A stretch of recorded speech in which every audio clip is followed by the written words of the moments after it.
murder, terror, and corruption. All words synonymous with notorious mobster James Whitey Bulger. Of reputed mob boss James Whitey Bulger. Bulger is due back in federal court at 2 o'clock today to be arraigned for his alleged role in 19 murders. James Whitey Bulger has been killed in prison.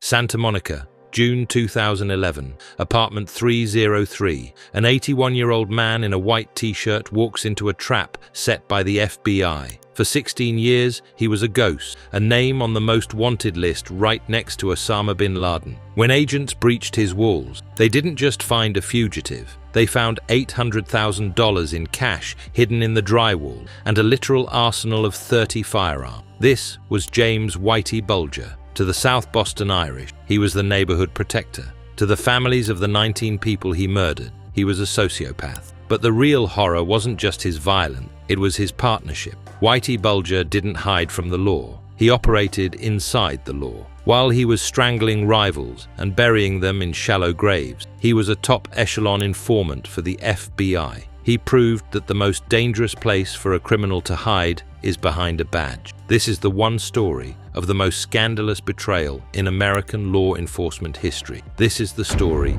of the devil and the bureau. In 1938, the Bulger family moved into the old Harbor Village housing projects in South Boston. While intended as a New Deal refuge for young James Whitey Bulger, it was a training ground for defiance. While his younger brother, Billy Bulger, excelled in school and mastered Latin, James was already a regular in the local precinct for larceny and street fighting. Local police branded him Whitey for his shock of platinum blonde hair, a name he despised, preferring to be called Jim. As the years passed, the brothers' paths radically split. Billy navigated the halls of power to become the president of the Massachusetts State Senate, the most powerful politician in the state. Whitey navigated the underworld, graduating from juvenile reformatories to Alcatraz. By the 1970s, the Bulger brothers formed a unique, terrifying duality. Billy controlled the law from the State House, while Whitey controlled the streets from his triple-decker apartment. In Southie, loyalty was the only currency. This family bond created a wall of silence that protected Whitey for decades, making him untouchable by local police who feared either the gangster's bullet or the politician's influence. In 1956, James Bulger was sentenced to 20 years for a string of federal bank robberies. He began his term at the Atlanta Penitentiary, but his stay there would change him in ways no prison sentence ever could. Desperate to reduce his time, Bulger volunteered for what he was told was a medical study to find a cure for schizophrenia. In reality, he had just walked into the jaws of Project MK-Ultra, the CIA's clandestine search for mind control. For over a year, Bulger was administered high doses of LSD almost every single day. The experiments were led by Dr. Carl Pfeiffer, a man secretly funded by CIA chemist Sidney Gottlieb. Bulger and his fellow inmates weren't patients, they were laboratory animals. In his later letters, Bulger described the horror of living nightmares, where the walls dripped blood and his fellow prisoners turned into skeletons before his eyes. He lived in a state of permanent, drug-induced paranoia, terrified that the doctors were recording his thoughts. By the time he was transferred to Alcatraz in 1959, the damage was done. Bulger claimed the experiments warped his soul, leaving him with a hair-trigger temper and chronic insomnia. He became a restless claustrophobic who couldn't sleep without a light on and was prone to sudden explosive violence. While he loved the clear rules of Alcatraz, the island couldn't fix what the CIA had broken. Bulger entered the federal system as a bank robber. He emerged in 1965 as a cold, calculating sociopath who felt he had been violated by the government. He famously wrote, "I was in prison for committing a crime, but they committed a greater crime on me." This sense of victimhood became his justification for every drop of blood he would later spill on the streets of Boston.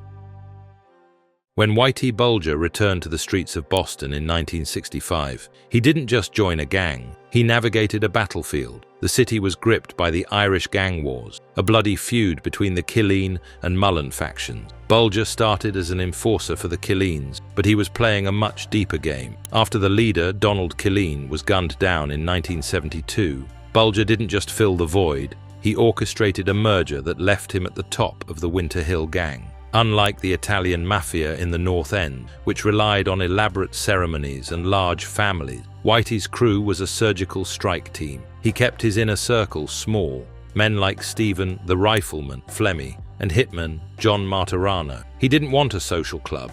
He wanted a corporate monopoly. By the mid-70s, Bulger had systematized crime in Boston. If you were a bookie, a drug dealer, or even a legitimate vending machine owner, you paid rent to Whitey, the tax. He famously extorted other criminals, realizing it was safer to rob the robbers than to rob the public. The liquor store office. He ran his empire from the back of South Boston Liquor Mart, where he could hold court while maintaining the image of a local businessman. He didn't just want money, he wanted total environmental control. By the time he solidified his power in 1979, after the conviction of boss Howie Winter, Whitey had achieved a monopoly on misery. He controlled every vice in the city, and anyone who tried to operate outside his system simply disappeared. He proved that a small, disciplined crew with no moral compass could outmaneuver a sprawling mafia family every time. In late 1975, a secret meeting took place at Wollaston Beach in Quincy, Massachusetts. Under the cover of darkness, two men from the same South Boston projects sat in a car, FBI agent John Connolly and James Whitey Bulger. Connolly had grown up idolizing the Bulger family. Now, he was a rising star in the Bureau. He didn't come to arrest Whitey, he came to hire him. This was the birth of the unholy alliance that would corrupt the FBI for the next 20 years. Connolly's pitch was simple. The FBI's #1 priority was crushing the Patriarca crime family, the Italian mafia. To do that, they needed an insider. Bulger, a rival of the Italians, was the perfect candidate. The deal was a deal with the devil. Whitey would feed the FBI intel on the Italians, and in exchange, Connolly and his supervisor, John Morris, would provide Whitey with a license to kill. This wasn't a standard informant relationship. It was a partnership. Connolly began polishing Whitey's files, making it look like he was a vital asset to national security. In reality, Whitey was feeding the FBI scrap metal, information on low-level rivals or cold tips, while the FBI was feeding him gold. Connolly warned Whitey about wiretaps, upcoming police raid, and most lethally, the identities of other informants who were talking about the Winter Hill Gang. With the FBI as his personal security force, Whitey became untouchable. Whenever local Boston police or the state troopers got close to him, Connolly would intervene, claiming Bulger was part of a sensitive ongoing investigation. Whitey wasn't just working for the FBI, he had subverted them. He used the Bureau to eliminate his competition, effectively turning the United States government into the silent partner of the Winter Hill Gang. This was the moment the system didn't just fail, it switched sides. By the 1980s, the alliance between Whitey Bulger and the FBI had morphed into a lethal protection racket. Bulger wasn't just an informant, he was a federally protected mobster. While the FBI's Boston office celebrated the downfall of the Italian mafia, they were simultaneously paving a road of bodies for the Winter Hill Gang. The Bureau didn't just look the other way, they provided the map and the shield. The most chilling aspect of this partnership was the handling of informant. When honest citizens or rival gangsters went to the FBI to report Bulger's crimes, their statements were often handed directly to Agent John Connolly. Connolly would then leak the names to Whitey. One of the most infamous examples was Edward Brian Halloran, who offered to testify about a murder Bulger had orchestrated. Within weeks of talking to the FBI, Halloran was gunned down in broad daylight. Whitey didn't just kill witnesses, he sent a message that the law was his property. This created a surreal war of the badges. Local Boston police and the Massachusetts state troopers knew Bulger was a murderer, but every time they set up a wiretap or a sting, the FBI would tip Whitey off. Bulger would then mock the investigators, walking past their hidden cameras and waving. During this era, Whitey's personal hitman, John Martirano, and his partner, Steve Flemmi, helped him turn South Boston into a graveyard. They buried bodies in the dirt basements of triple-deckers and in the marshlands of the Neponset River. Whitey felt invincible because, in a sense, he was. He was the only criminal in America who had the most powerful law enforcement agency in the world, acting as his private intelligence service. He didn't just have a license to sell drugs or run numbers, he had a government-sanctioned license to kill. By 1981, Whitey Bulger's ambitions had outgrown the narrow streets of South Boston. He set his sights on World Jai Alai, a high-stakes gambling business based in Florida and Connecticut. Bulger and his partner, Steve Flemmi, were already skimming profits from the company through a middleman. But the owner, Roger Wheeler, a wealthy and honest businessman from Tulsa, Oklahoma, began to suspect foul play. Wheeler started an internal audit that threatened to expose the Winter Hill Gang's massive money laundering scheme. While most mob bosses delegate violence to maintain plausible deniability, Whitey Bulger was a hands-on predator. He didn't just order hits, he enjoyed the very mechanics of murder. His preferred method was strangulation. He believed it was the ultimate act of dominance, quiet, intimate, and terrifying. To facilitate this, he turned a quiet residential home at 799 East 3rd Street in South Boston, and later a house in Dorchester, into a literal slaughterhouse. The Dorchester house was located directly across from the South Boston Liquor Mart. It was a mundane triple-decker that hid a dark secret. Bulger used the basement as an interrogation suite for rivals and suspected informant. In one of the most chilling accounts from his associates, Bulger once strangled a young man in the basement, then went upstairs to take a nap while his henchmen, Kevin Weeks and Steve Flemmi, did the dirty work of digging a grave in the dirt floor below. In December 1994, the Unholy Alliance paid its final dividend. As a task force of honest DEA, IRS, and state police officers prepared to unseal a racketeering indictment, Agent John Connolly made one last phone call. He warned Whitey that the cops were coming, and it was time to go.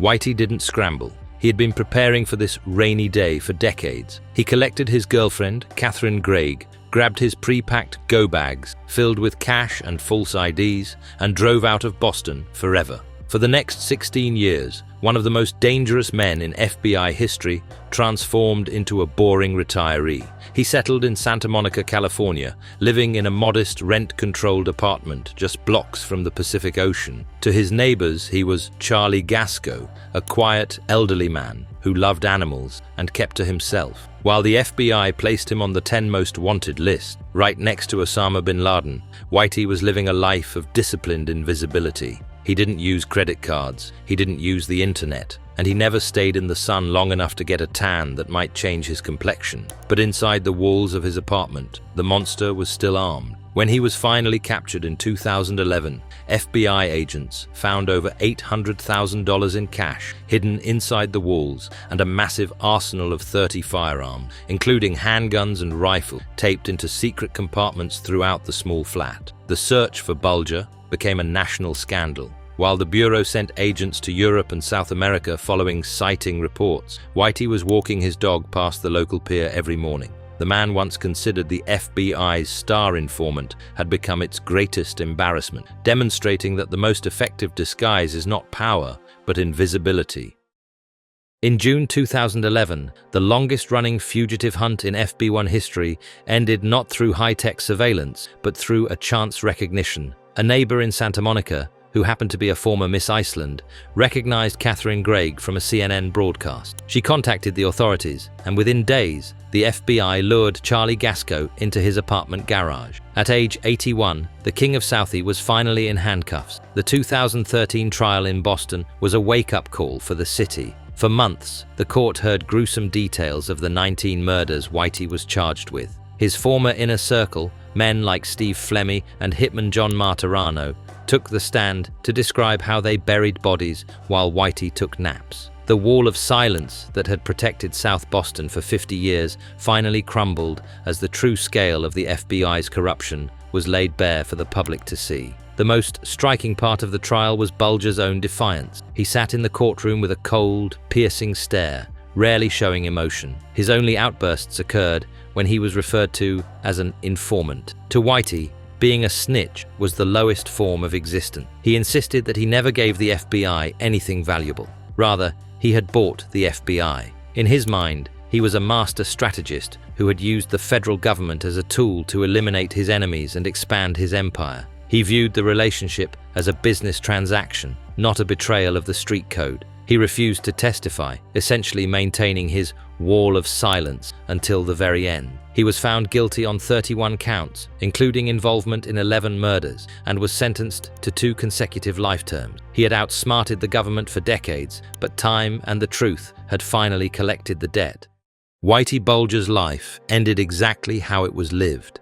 At age 89, just hours after being transferred to a high-security prison in West Virginia, he was cornered in his cell by inmates with ties to the mafia. They used a padlock inside a sock to beat him to death, reportedly attempting to gouge out his eyes. The man who lived by the code of the street was finally erased by it. Whitey Bulger didn't die in a courtroom or a hospital bed. He died the way he lived, violently, without mercy, and under the rules of the world he helped create. Beaten to death in a prison cell, hours after arriving. His final moments carried no speeches, no protection, no deals, just the silence he had imposed on others for decades. But his death didn't close the real case. The true crime wasn't only the 19 murders or the bodies buried in basements and marshes. It was the rot inside the system that let it happen. An FBI badge meant to stop predators became a shield for one of the worst in American history. Files were altered, witnesses were sacrificed. Justice was delayed not by fear,